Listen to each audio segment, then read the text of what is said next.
Ring app not working. Hey guys, welcome back to our YouTube channel. Without any further delay, let us get started. First of all, open up your Play Store and search for Ring.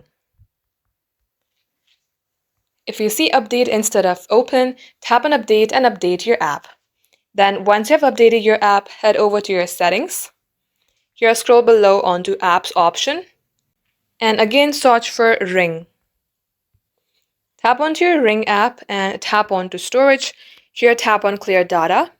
But before you do so, make sure that you know all your Ring credentials. Once done, tap on delete. Now come back and see if this works for you. If it's still not working and if your app is still not opening, then tap on this app and tap on to uninstall. Then tap on OK. Then reinstall this application again and get logged into your account, and that shall definitely fix your problem. Thanks for watching the video till the very end. If it had helped you in any ways, then do like and subscribe.